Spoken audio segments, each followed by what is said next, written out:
Aujourd'hui dans l'histoire a eu lieu un événement décisif pour le Moyen-Orient, une simple déclaration qui va transformer le destin d'une région entière. Le 2 novembre 1917, en pleine Première Guerre mondiale, le ministre britannique des Affaires étrangères, Lord Balfour, publie une lettre qui indique que son gouvernement est disposé à créer un foyer national juif.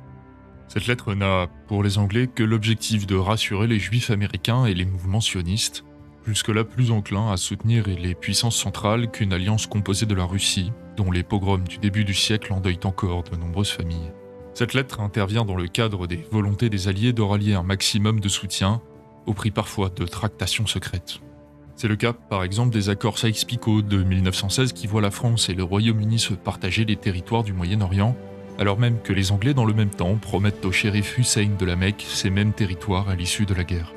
Et en plus de toutes ces promesses lancées à qui est prêt à les croire, la déclaration Balfour vient s'y rajouter et promet habilement non pas un État, mais un foyer national juif dans la région de Palestine. Comme prévu, les Alliés ont le plus grand mal à concilier leurs promesses à l'issue de la guerre, et les accords Sykes-Picot vont rapidement primer dans leur propre intérêt, mais au détriment de celui des Arabes.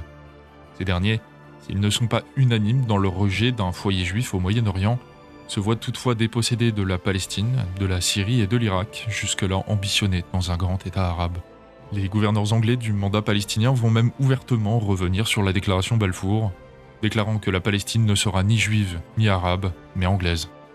Et les Britanniques vont progressivement réduire l'immigration juive dans la région et même supprimer leur autonomie locale, notamment après les nombreux pogroms des années 1920 et 1930. Certains attachés du Foreign Office de Londres noteront d'ailleurs lors de visites en Palestine que l'administration anglaise y devient désespérément infectée par des idées antisionistes et pro-arabes,